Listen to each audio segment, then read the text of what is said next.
Madame, Monsieur, bonjour, bienvenue à tous à la une du journal. La prochaine réunion de la tripartite gouvernement-patronat-UGTA se tiendra le 23 septembre 2017 à Gardaïa. C'est la décision issue de la réunion préparatoire qui s'est tenue aujourd'hui au palais du gouvernement à Alger entre le Premier ministre avec les partenaires du Pacte national économique et social de croissance UGTA et patronat. Nouvelle tendance, les saisonniers sont en force cet été, fraîchement diplômés ou encore étudiants dans la filière du tourisme. Ils mettent en pratique leurs connaissances théoriques acquises tout au long de l'année. L'exemple à Béjaïa. Sport final aujourd'hui du championnat du monde du handball des moins de 21 ans qui se tiendra à Alger. Une rencontre qui opposera la sélection danoise à son homologue espagnol. Et on parlera dans la dernière partie de votre journal du patrimoine matériel et immatériel. D'abord l'architecture du vieux bâti dans la région des Aurès à Batna, et puis on ira vous faire découvrir le SIG, un jeu populaire ancestral qui passionne les hommes, les femmes et les enfants, et ce à Tindouf. Tout d'abord, le président de la République, Abdelaziz Bouteflika, a adressé un message de félicitations au roi du Maroc, Mohamed VI, à l'occasion de la fête du trône.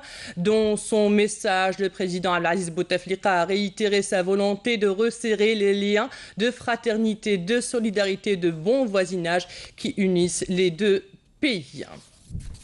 Dans un autre message de félicitations, le président de la République, Abdelaziz Bouteflika, a félicité le président de la République de Vanuatu, Thalis Oubad Moisis, et ce à l'occasion de la célébration de la fête de l'indépendance de son pays. Dans son message, le président Bouteflika lui a exprimé son entière disponibilité à œuvrer dans la consolidation des relations d'amitié et de partenariat qui lient les deux pays. Comme annoncé dans les titres, la prochaine réunion de la tripartite gouvernement, patronat, UGTA se tiendra le 23 septembre 2017 à Gardaïa. C'est là la décision issue de la rencontre qui se tient aujourd'hui à Alger au palais du gouvernement et qui réunit le Premier ministre Almadi Tebboune avec les partenaires du Pacte national économique et social de croissance UGTA et patronat pour préparer la prochaine réunion de la tripartite. Il est question notamment au cours de cet échange de concertation à l'examen des points à l'ordre du jour à soumettre à la tripartite. Pour rappel, le Pacte national économique et social de croissance avait été signé lors des travaux de la tripartite tenus en février 2014 à Alger. Ce pacte s'est donné pour objectif l'accélération du processus des réformes économiques, le développement industriel, l'amélioration du climat des affaires, le système de santé, de la protection sociale, l'accès au travail et l'amélioration du pouvoir d'achat, ainsi que la sécurité énergétique et l'adéquation du système de formation avec les besoins de l'entreprise. Il est basé sur la volonté du président de la République, Abdelaziz Bouteflika, de promouvoir la concertation afin d'atteindre l'épanouissement économique. Sur instruction du président de la République, le ministre des Affaires étrangères, Abdelkader Msahel, effectuera à partir d'aujourd'hui une tournée au Moyen-Orient qui le mènera en Arabie Saoudite, en Égypte, à Oman, au Bahreïn, au Qatar, au Koweït, en Jordanie et en Irak. Il est porteur d'un message du président de la République aux souverains et chefs d'État de ces pays. Les entretiens qu'aura le ministre avec ses homologues porteront essentiellement sur l'examen des relations bilatérales, des voies et moyens de leur renforcement, ainsi que les questions d'ordre régional et international, en particulier la situation dans le monde arabe, les crises qui affectent la Libye, la Syrie, le Yémen et la région du Golfe, outre la lutte contre le terrorisme et l'extrémisme violent, ainsi que l'expérience algérienne en matière de déradicalisation. La situation au Proche-Orient et la question palestinienne seront également à l'agenda des entretiens. L'ancien chef du gouvernement Reda Malek sera enterré aujourd'hui après la prière de Dohr au carré des martyrs au cimetière d'Al Ali à Alger. En cette douloureuse circonstance, le président de la République, Abdelaziz Bouteflika, avait adressé hier un message de condoléances à la famille du défunt, dans lequel il a loué les qualités du défunt qui a voué sa vie au service de l'Algérie durant la glorieuse révolution et après l'indépendance. L'Algérie vient de perdre l'un de ses hommes émérites et vaillants fils, le grand militant et moujahid, le frère et compagnon d'armes Reda Malek, l'ami de tous qui a œuvré dont la discrétion population est partie en silence, mais dont la voix résonnera à jamais dans l'histoire de l'Algérie. Il n'est pas aisé de trouver des mots pour exprimer les condoléances à la famille du défunt, tant ses hautes qualités et vertus sont grandes et tant sont nobles ses actions au service de l'Algérie à laquelle il a voué toute sa vie avant et durant la Révolution et tout au long du processus d'édification de l'État algérien moderne. Puisse Dieu l'accueillir dans son vaste paradis, a écrit le président de la République dans son message. Inna lillahi wa inna ilayhi raji'un. Autre disparition, le réalisateur algérien Youssef Bouchouchi est décédé vendredi dernier à Alger suite d'une longue maladie. Le défunt sera enterré aujourd'hui au cimetière de Sidi Yahya à Alger après la prière d'Al-Asr. Né le 25 novembre 1939 à Khrata, wilaya de Béjaïa, le défunt a fait ses études primaires à Al-Qasr avant de rejoindre le lycée technique d'Alger jusqu'en 1956 et de rallier l'organisation civile du Front de la Libération Nationale FLN au sein duquel il militera jusqu'en 1962. À l'indépendance, Youssef Bouchouchi travaillera comme caméraman puis reporter pour la radio-télévision algérienne RTA avant de s'intéresser au théâtre, à l'écriture de scénarios et surtout à la réalisation cinématographique. Youssef Bouchouchi a été le lauréat de la médaille du président de la République Abdelaziz Bouteflika en 2003 à Oran. Inna lillahi wa inna ilayhi raji'un. Place aux ressources en eau. En visite de travail dans la wilaya de Tébessa, le premier responsable du secteur Hossi Nessib a inspecté plusieurs projets en cours de réalisation et ce pour l'alimentation en eau potable de plusieurs localités de cette wilaya où 14 communes reçoivent l'eau une fois tous les 2 ou 3 jours. Plus de détails avec Karim Haïfa. Plus de 90% des eaux utilisées dans la wilaya de Tébessa proviennent de la nappe souterraine, le reste du barrage de Ain Dalia, près de Sokaras. Après une sécheresse de plusieurs années consécutives, le niveau des nappes phréatiques a sensiblement baissé, d'où l'urgence aujourd'hui de chercher d'autres sources d'alimentation, comme l'exploitation des eaux du barrage Safsaf pour alimenter Bir Later, alors qu'un programme d'urgence a été adopté pour éliminer durant cet été nombre de points noirs du secteur.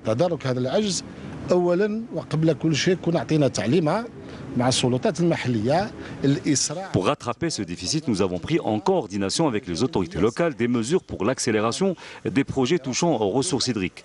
Des projets financés par l'État à hauteur de 640 milliards de centimes qui doivent absolument être achevés dans les temps convenus. Et après avoir été dans des communes où la ressource hydrique est quasiment inexistante, nous avons pris la décision de faire des transferts d'eau des communes qui jouissent confortablement de la ressource hydrique vers ces communes sinistrées.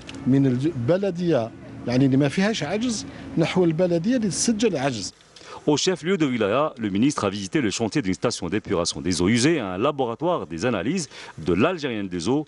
Il a également lancé l'exploitation d'un forage profond à Bakaria, de la station de pompage de Belater et du raccordement au réseau d'eau potable de Safsaf el-Wasri. Santé, pour offrir une meilleure prise en charge médicale bien sûr aux malades et d'atténuer la pression sur les hôpitaux, une structure médicale d'urgence a ouvert ses portes au cœur de Tissim Silt. Celle-ci est dotée d'un matériel sophistiqué. Sofiane Hamoudi. L'hôpital s'est doté d'une unité post-urgence qui vient de s'intercaler entre les urgences et les services spécialisés afin de simplifier le traitement des patients dans la wilaya de Tissim Silt ainsi que les communes avoisinantes. On est mieux ici dans ce nouveau service des urgences. Avant, c'était étroit. Aujourd'hui, on remercie Dieu pour cette nouvelle infrastructure. C'est propre et l'accueil est meilleur qu'avant. Auparavant, ce service faisait partie de l'Institut Pasteur. Après la visite qu'avait effectuée ici le ministre de la Santé en janvier 2016, la décision a été prise de transformer cette unité en service des urgences. Cet établissement dispose de tous les moyens matériels et humains pour une bonne prise en charge des patients. C'est un nouveau espace qui a beaucoup d'avantages pour le personnel médical et paramédical et aussi pour le patient.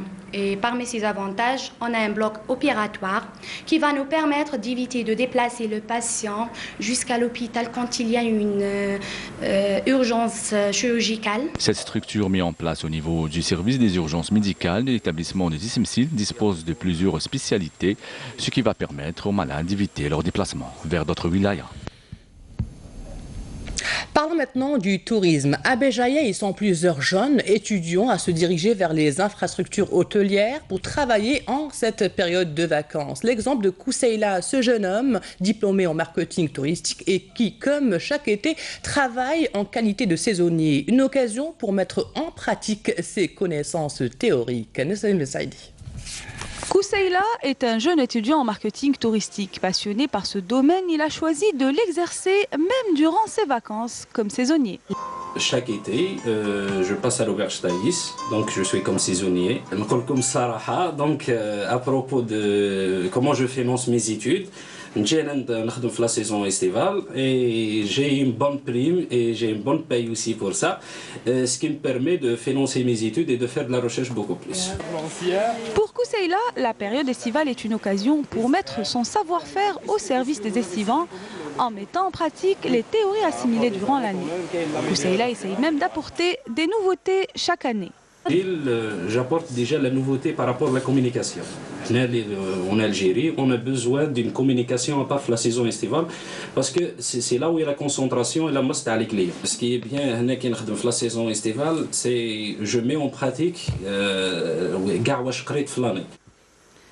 La passion de ce jeune étudiant représente un atout de poids aux yeux des recruteurs qui veulent booster le secteur du tourisme dans la wilaya de Béjaïa. Les saisonniers qui viennent travailler chez nous à Bougie, c'est des saisonniers qu'on les forme à l'avance. Ils viennent bien avant Ramadan, on leur fait l'entretien d'embauche, on les forme, on voit dans quelle structure ils sont forts. À la fin de saison, ils ont un salaire, ils ont une paye, on les prend en charge ici au Thaïs. Si on parle du cas de Kousseila, c'est quelqu'un qui a été formé au Thaïs depuis 8 ans.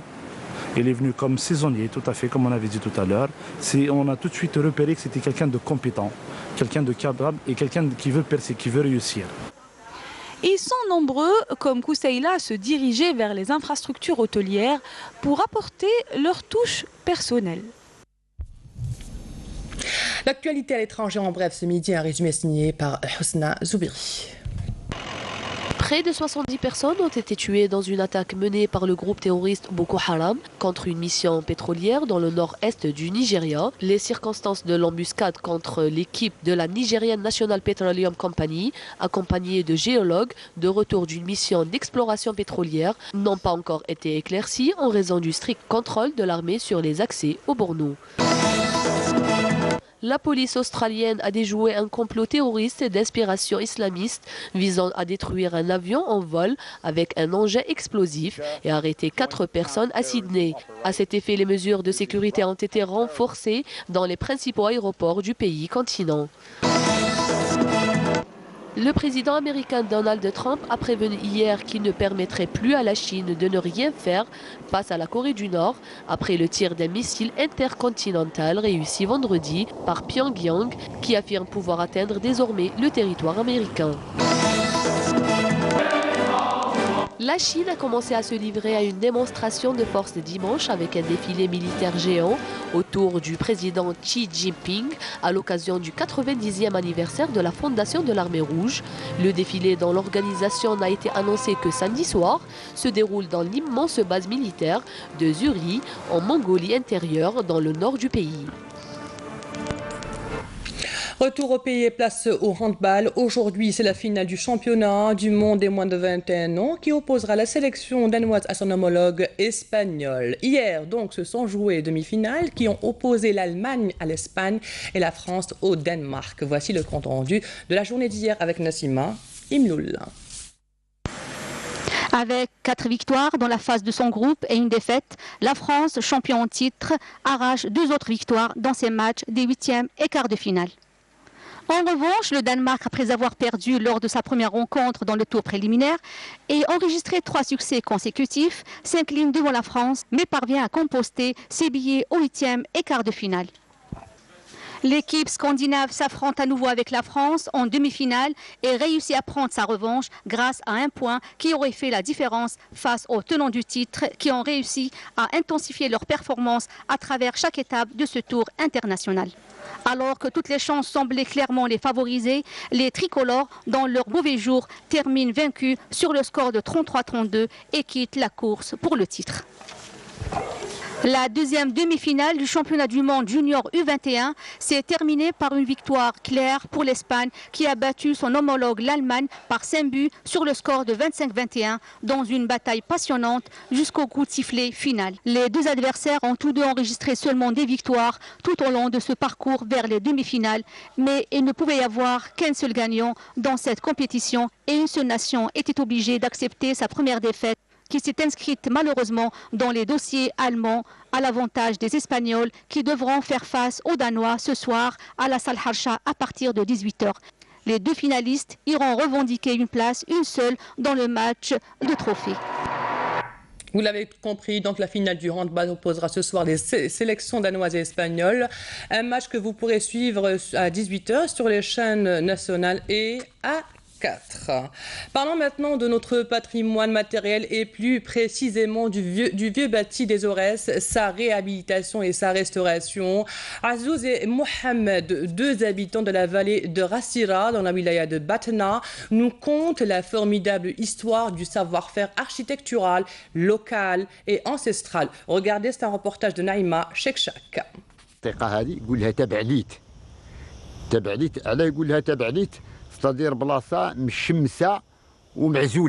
Ce village s'appelle Thabalit, ce qui signifie en chaoui un lieu ensoleillé et retiré.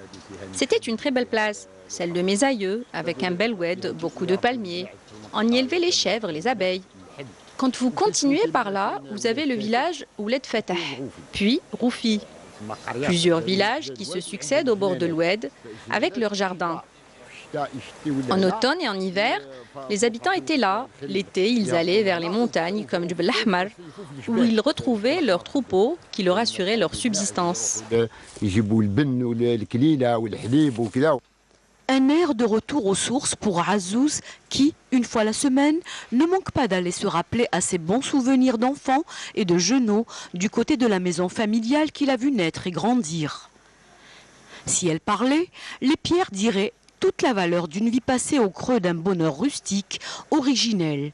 Une vie dont Azouz continue de s'abreuver, lui qui a construit à quelques encablures un gîte touristique sur le même mode de la construction ancestrale. الاركيتيكت لهنا يبنيو بالحجره والطين ولهنا الارض صحيحه. Ici, l'architecture est faite de pierre et de terre. Le sol est très solide. On construisait jusqu'à 2 étages, voire même 5 étages, comme à la citadelle de Baloul. La largeur des murs varie entre 50 et 60 cm. Le toit des demeures est toujours fait en bois de genévrier, parce que le genévrier est très solide et tient très longtemps. Dans certaines maisons, des poutres de genévrier datant de 15-16 siècles sont toujours là. Alors que le vieux bâti ici part journellement en ruine, la pérennité de son âme traduit toute la robustesse du matériau de construction et tout le savoir-faire des gens du passé. Un savoir-faire dont nous avons suffisamment ignoré et oublié l'importance pour continuer à le laisser aller. La restauration dans la région n'est pas difficile. La restauration a besoin de personnes spécialisées dans le domaine et en même temps des maîtres maçons de la région et des vieux qui connaissent ces constructions et qui sont toujours là. Parce que quand on fait assister ces maîtres maçons et ces vieux en vue d'une restauration, ils vous donnent leur point de vue. On ne fait pas appel à un bureau d'études qui se détache des connaisseurs locaux. Pour moi, personnellement, c'est un crime ce qu'ils ont fait vers les balcons d'Ofi. Ils ont essayé. Ils ont ouvert des voies pour les touristes pour qu'ils fassent des randonnées dans les gorges. Et ils l'ont fait avec du ciment. Par Dieu, c'est un crime pour moi. Un crime pour moi. La colère est criarde et dit toute l'envie de voir son patrimoine respecté. Autre patrimoine, ce jeu populaire appelé communément le sig. Très rudimentaire, il suffit d'avoir du sable, des cailloux et des bâtonnets, bien sûr quelques partenaires, et voilà que la bonne ambiance s'installe. Un jeu qui passionne hommes, femmes et enfants. Regardez, ça se passe à Tindouf. Manal Boutouaba. Il existe encore des jeux traditionnels légués par les aïeux qui n'ont pas perdu de leur popularité au sein des populations du Sahara algérien. À Tindouf, c'est grâce au SIG que les habitants meublent leur temps. Un jeu mixte, bien sûr, pratiqué généralement lors des fêtes et durant le mois de Ramadan. Pour y jouer, un tas de sable, ce qui ne manque pas dans le désert, des cigates ou bâtonnets, des cailloux et des petits morceaux de bois ou de roseaux. On met du sable et on distribue des cailloux et des bâtons, 10 contre 10, et on joue ensemble. Une équipe prend les cailloux et l'autre les bâtonnets. En gros, c'est ça le SIG. Dans cette partie en cours, c'est notre équipe qui est en train de gagner. Nous avons battu l'autre équipe à plat de couture.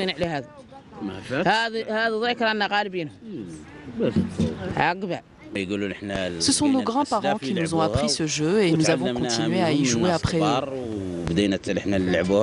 Chaque équipe se déplace donc en haut du tas de sable en direction de l'équipe adverse pour tenter de faire sortir l'adversaire de la compétition.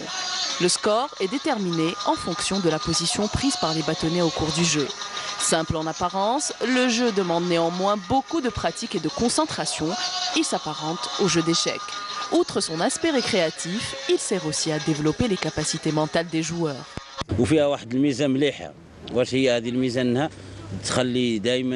Autre particularité de ce jeu, il contribue à l'ancrage du sens de l'entraide chez les citoyens et renforce les liens entre les habitants, les membres d'une même famille également. On se regroupe autour de ce jeu, on papote, on rit, on s'amuse, un peu comme le jeu d'échecs. Voilà, c'est ça un peu le charme du SIG. Un patrimoine social et culturel séculaire que beaucoup d'associations tentent de conserver et de perpétuer, car le SIG reste indissociable du patrimoine de la région.